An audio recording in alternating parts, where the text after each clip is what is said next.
की जीवनी। गुरु दत्त, जिनका जन्म 9 जुलाई 1925 को कर्नाटक, भारत में वसंत कुमार शिवशंकर पादुकोण के रूप में हुआ था, भारतीय सिनेमा में एक बहुमुखी प्रतिभा के धनी थे। उन्होंने एक फिल्म अभिनेता, निर्देशक, निर्माता, कोरियोग्राफर और लेखक के रूप में उत्कृष्ट प्रदर्शन किया। गुरु दत्त को भारतीय सिनेमा के इतिहास में सबसे महान फिल्म निर्माताओं में से एक माना जाता है, जो क्लोजअप शॉट्स, लाइटिंग और उदासी के चित्रण के अपने कलात्मक उपयोग के लिए जाने जाते हैं। गुरु दत्त का प्रारंभिक जीवन कोलकाता के भवानीपुर में बीता, जहां उन्होंने बंगाली भाषा में पारंगत होना सीखा। वे कलाकारों और बुद्धिजीवियों के परिवार से थे, जिनके रिश्तेदार कला के विभिन्न पहलुओं से जुड़े थे। फिल्म उद्योग में उनका करियर 1942 में शुरू हुआ, जब उन्होंने अल्मोड़ा में उदय शंकर के school of dancing and choreography में अध्ययन किया। टेलीफोन ऑपरेटर के रूप में कुछ समय बिताने के बाद गुरु दत्त ने 1944 में पुणे में प्रभात फिल्म कंपनी के साथ अनुबंध के जरिए फिल्म उद्योग में अपना रास्ता बनाया।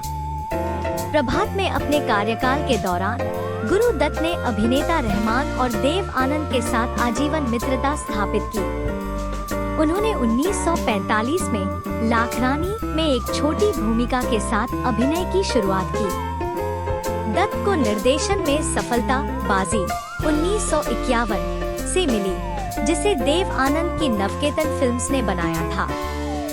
इस फिल्म ने जाल 1952 के साथ दत्त को बॉलीवुड में एक होनहार निर्देशक के रूप में स्थापित किया।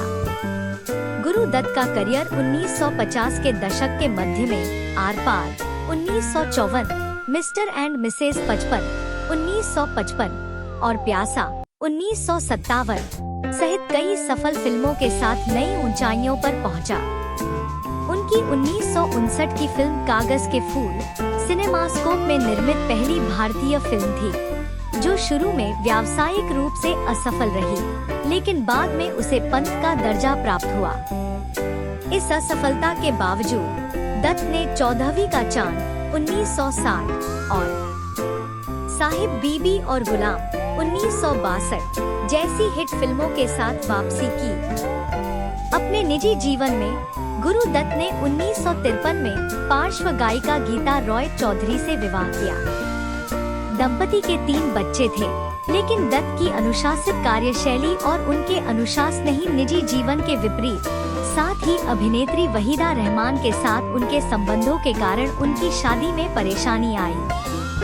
दुखद रूप से गुरु दत्त का जीवन 10 अक्टूबर 1964 को समाप्त हो गया, जब वे बॉम्बे में अपने किराए के अपार्टमेंट में मृत पाए गए। मृत्यु का कारण विवादास्पद बना हुआ है, जिसमें आकस्मिक ओवरडोज से लेकर आत्महत्या तक की अटकलें लगाई जाती हैं।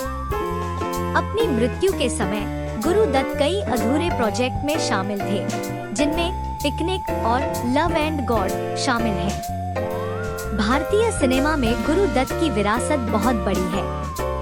उनकी फिल्में, खास तौर पर प्यासा और कागज के फूल, को अंतर्राष्ट्रीय स्तर पर मान्यता मिली है और उन्हें अब तक की सबसे बेहतरीन फिल्मों की सूची में शामिल किया गया है। उन्हें व्यावसायिक सफलता के साथ कलात्मक दृष्टि को मिलाने की उनकी क्षमता के लिए जाना जाता था, जो उस समय के भारतीय फिल्म उद्योग में एक दुर्लभ उपलब्धि थी। अंत में गुरु दत्त के संक्षिप्त लेकिन शानदार करियर ने भारतीय सिनेमा पर एक अमिट छाप छोड़ी। उनकी नवीन तकनीकें, मानवीय भावनाओं की गहरी समझ और जटिल विषयों से निपटने की क्षमता ने उन्हें एक फिल्म निर्माता के रूप में अलग पहचान दिलाई। व्यक्तिगत संघर्षों और दुखद अंत के बावजूद गुरु दत्त का काम दुनिया भर के फिल्म निर्माताओं और सिनेमा प्रेमियों को प्रेरित और प्रभावित करता रहता है। भारतीय सिनेमा में उनके योगदान को विभिन्न सम्मानों के माध्यम से मान्यता दी गई है, जिसमें 2004 में एक डाक टिकट जारी करना और शीर्ष एशियाई अभिनेताओं की सूची में उनका शामिल होना शामिल है। गुरु दत्त का जीवन और कार्य आकर्षण और अध्ययन का विषय बना हुआ है, जिसने उन्हें भारतीय सिनेमा के एक सच्चे दिग्गज के रूप में स्थापित किया है।